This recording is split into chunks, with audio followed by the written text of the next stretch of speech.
उत्तर प्रदेश की 10 सीटों पर उपचुनाव का बिगुल बज चुका है। राजनीतिक पंडित भी इस उपचुनाव को 27 के लोकसभा चुनाव के लिए रिहर्सल मान रहे हैं।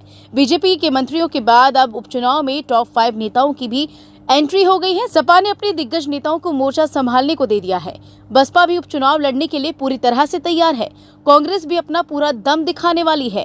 हालांकि उपचुनाव को लेकर कांग्रेस और सपा के बीच सीटों के बंटवारे पर असमंजस देखने को मिल रहा था, लेकिन फिर आपसी सहमति के बाद 10 सीटों पर कांग्रेस ने और 6 सीटों पर सपा ने प्रभारी तय कर दिए। लेकिन अब सीटों के बंटवारे को लेकर बीजेपी और आरएलडी गठबंधन के बीच तकरार देखने को मिल रही है। तो वहीं सपा और कांग्रेस में भी सीटों के बंटवारे पर तालमेल कुछ ठीक नहीं लग रहा है। मीरापुर विधानसभा सीट और अलीगढ़ की खैर विधानसभा सीट, ये वो सीटें हैं जिन पर बीजेपी और आरएलडी में तकरार है। बीजेपी के पदाधिकारी खैर विधानसभा का दौरा करने में लगे हैं, सरकार की योजनाओं का प्रचार प्रसार करने में लगे हैं। तो वहीं आरएलडी भी खैर विधानसभा सीट से चुनाव की पूरी तैयारी होने का दावा कर रही है।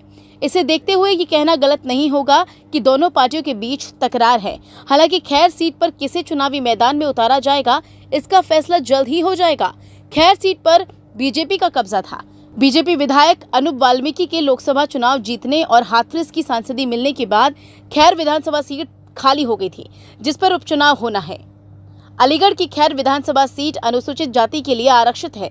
1962 में सियासी वजूद में आई इस सीट पर बीजेपी, कांग्रेस, जनता दल, आरएलडी और बसपा तक का कब्जा रहा है, लेकिन सपा का खाता इस सीट पर कभी नहीं खुला।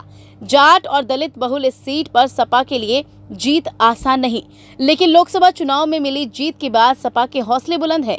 हालांकि ये सीट अगर कांग्रेस सपा को दे देती है तो उपचुनाव में जीत हासिल करने के लिए सपा को कड़ी मेहनत करनी पड़ेगी। वहीं अगर मीरापुर सीट की बात की जाए तो मुजफ्फरनगर जिले की मीरापुर विधानसभा सीट 2009 में परसिमन के बाद सियासी वजूद में आई थी।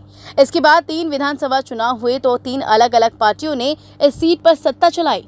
पहले बसपा, फिर बीजेपी और फिर आरएलडी के विधायक ने सांसदी जीतने के बाद मीरापुर विधानसभा सीट से इस्तीफा दिया था। मीरापुर सीट से आरएलडी के चंदन चौहान विधायक थे। बिजनौर से सांसदी जीतने के बाद मीरापुर सीट खाली हो गई, जिसकी वजह से इस सीट पर उपचुनाव होना है। 2022 के विधानसभा चुनाव में जयंत चौधरी और सपा के गठबंधन के बाद सपा ने ये आरएलडी को दे दी थी।